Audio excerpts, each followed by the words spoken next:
He was a photographer, a writer, a producer, and a director. But above all, he was an artist. I think Kubrick's visual genius. He could compartmentalize his mind in 100 places and be able to sum it up, you know, with free hovering attention, boom, boom, whatever he needed to recall from his preconscious. Stanley was born in the Bronx. He was born of a family of a doctor, a second-generation immigrant from Poland. Dr. Jacques Kubrick gave his son a camera, which became inseparable from the fledgling photographer. He was soon capturing indelible images of life around him. On his way to school one morning, he went past a newsstand, and the newsstand announced President Roosevelt was dead. Stanley thought, gosh, what a great picture. He took the picture and didn't go to school, went home, developed the picture, and took it straight to Look magazine. The editor not only bought the photograph, but went on to hire Stanley as Look magazine's first and only apprentice photographer. Kubrick shone as a photojournalist, and after a few years, he set his sights on making movies. The short films that Stanley Kubrick made were really an extension of his photojournalism. They are the films of a man whose visual style was formed very early on through still photography. Kubrick now felt ready to tackle a true feature film. He got a cast and crew out to California, where he produced and directed a war drama titled Fear and Desire. Even then, Kubrick understood what you needed to make a successful movie, and he inserted a fairly sexy scene with an actress named Virginia Leith, who is tied up to a tree and then menaced by one of the men, played, in fact, by Paul Mazursky, who now, of course, much better known as a film director. So when he came back, he had the ingredients of a very successful commercial film. I first met Stanley Kubrick back in the very early 50s. When I was at the Signal Corps making Army training films. We were being trained to be combat cameramen. We would take home the cameras from the Army or rent them and do some experimental work. And on one of the weekends where we were shooting a short subject, actually at my family's apartment, Stanley came to visit. To us, he was already a professional. He was already a proven filmmaker, having done 2 short subjects in Fear and Desire. Fear and Desire inspired Kubrick to tackle a more ambitious project, Killer's Kiss, which dealt with a boxer on the eve of a big fight. He drew on familiar New York City neighborhoods and friends. I thought he had done a terrific job, bearing in mind that he did everything himself. He was the cameraman, he was the director, he was the editor. He shot it all silent and then dubbed in all of the voices afterwards. I mean, an incredible technical job. And actually sold the picture to United Artists for $75,000. And I asked him what his plans were for the future, and he said he has no plans. He doesn't know what to do. United Artists said if someday he has another project or something, they might be interested.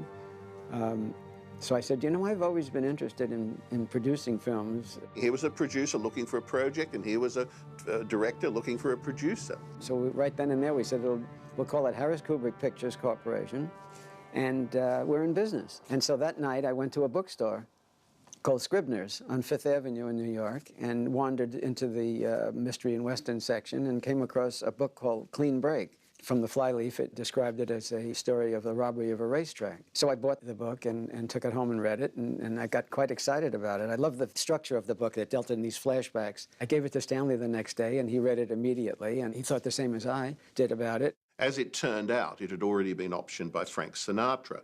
But fortunately, Frank Sinatra let the option lapse, and Jimmy, no fool, then or now, grabbed it, got the rights, then worked with Kubrick on putting together a screenplay.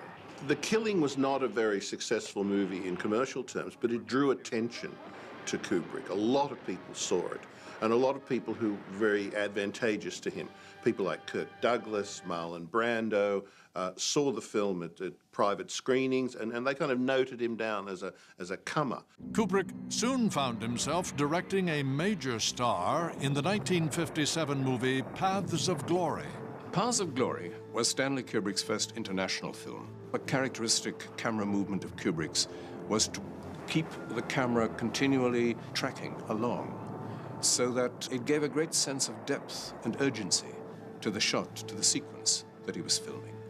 Again and again in this director's work, you find that wonderful sense of a camera that is a dynamic camera. It was an anti-war film, which put it in the category of an art film. And Kirk was really marvelous in being the champion of that picture. We can really thank Kirk for having the wherewithal and the desire to get this picture made. Fate and Kirk Douglas would again intervene. Spartacus had stalled when its star and the director Anthony Mann had clashed over style. From a motel near their Death Valley location, Douglas phoned Kubrick on a Friday night to offer him the director's chair, if he could start on the Monday morning. So Monday morning, he's brought on the set and introduced to Laurence Olivier and all these other people. Right, this is this guy that's going to take over this movie. But for Douglas, of course, Douglas thought this was a guy he could manipulate. Kubrick immediately began imposing his stamp on the film, and Douglas loathed it. Kubrick just ignored it, to the extent that, as is famously recorded, Kirk Douglas said, "Stanley Kubrick is a talented shit." The effect of Spartacus was that Stanley was determined that he would never again work for anyone except himself. During the production of Spartacus, Kubrick and Harris purchased the rights to Vladimir Nabokov's Lolita. We read it together and both agreed that we must do this. We couldn't get conventional financing because no major studio or distributor would take a chance, and you couldn't get any guarantees from the MPAA. So it became a question of me finding a way to get it made independently. On his way to seek financing in Europe, Harris stopped in New York to visit an old friend, Elliot Hyman. I told him about Lolita, and he said, "How much do you need?" I didn't really know, but I said, "I think Stanley and I need $1 million." And he said, "You got it." Harris set up production in England. Kubrick wanted a climate more tolerant than America's, and even more importantly, an intellectual atmosphere less obsessed with deal-making than Hollywood. I went to see Paths of Glory in the local cinema, and I was absolutely devastated. I thought it was one of the great films, and my palms were sweating. I thought I would, and I knew that Kubrick was coming to England to do Lolita. So I wrote him a note and asked if I could work with him, and he interviewed me. I came to meet him, and the first thing I asked him was how he saw the film was to look. And he said to me, it's a very risque story, this, and I'd like it to have a gloss, like the MGM pictures. And I did some research, and I found out that Culver City, where MGM are, use special filters for their black and white films, and I got hold of a set of these filters. Lolita was an amazing film for its time. Mason gives a beautifully balanced performance. And of course, Stanley managed other actors in the film, like Shelley Winters, to get them to give one of their best performances in a completely different key from those that they'd given in other American movies. But his great find was Peter Sellers. And Stanley realized he was working in Peter Sellers with a comic genius, a man who could not only speak the words as written in the script, but could speak better words that he improvised whenever he got inside the skin of the character, through several roles inside one film. Stanley used to tell me that Peter Sellers was one of the greatest experiences of his directing life. He found a man who was on his own wavelength. The cast completed Lolita, and it became a critical success. Kubrick's reputation was now firmly established, and he set his sights on subject matter that would become a familiar theme throughout his career: war. For more than a year, ominous rumors had been privately circulating among high-level Western leaders that the Soviet Union had been at work on what was darkly hinted to be the ultimate weapon, a doomsday device. In many of his films, he favored the idea of a narrator who would either introduce the film or else who would comment on the action. Stanley believed that that was a good shortcut to telling the audience things that would take much longer to show them visually. As with Lolita, Kubrick's mind's eye began to shape an inspired story. He found in a book called Red Alert by Peter George what Stanley considered to be a very strong dramatic story. Kubrick began to adapt the book to a dramatic screenplay, but every time Harris came to New York to work on the script with him, something strange would happen. It really started to make us laugh a lot. And then, of course, there was that silence when we looked at each other and said, do you think that this could really be a comedy? The script of Dr. Strangelove, or How I Learned to Stop Worrying and Love the Bomb, became a comedy. and Kubrick's business relationship with James B. Harris ended in the winter of 1961. The film would be financed by Columbia Pictures.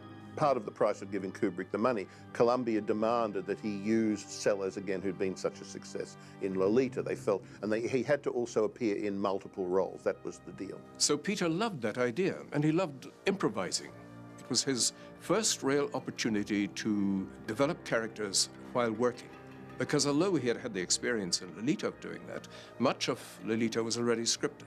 With Kubrick at the helm and Sellers attached to star, the cast and crew of Dr. Strangelove would spend 6 months creating what would become a cinematic masterpiece. He knew most of the technical functions. This questioning mind of his wanted to find out what makes me tick. So he was standing behind me, and I'll never forget, one day he said, "Now I know how you come up with these ideas, because you take all your lines to one point." And I said, "Stanley, that's known as a vanishing point. It's purely a help, but it doesn't create the design." When I came up with a doodle of a triangular shape, he then asked me, "Isn't a triangle the strongest geometric form?" And without hesitation, I said, "Yes, you're absolutely right." He said, "So how are you going to treat the surfaces?" And I said, "Reinforced concrete." "Oh, so it would be like a gigantic bomb shelter." And so he accepted it. The battle scene, I mean, Stanley wanted it played as real as possible, you know. In other words, he wanted handheld cameras. First of all, we wanted it to look different. And we wanted to use orthochromatic stock if we could get it. Well, I found 70,000 feet at the RAF at Stanmore. And we used it. Now, I dressed up with full uniform on, and so did Stanley. We both took our reflex cameras, and we went in the long grass. We mustn't let ourselves be exposed to machine gun fire or anything. And we did the whole battle sequence like that, handheld. He shot the whole attack on Burleson Air Base with a handheld Aeroflex himself, because Stanley wanted that sort of documentary look for that scene. He scared the hell out of the executives. The world did not know what to do with Stanley, so as a default thing, we applauded, and it turned out that it was the right thing to do. And I hold my memories of Stanley. It was a great privilege. And good night, Stanley.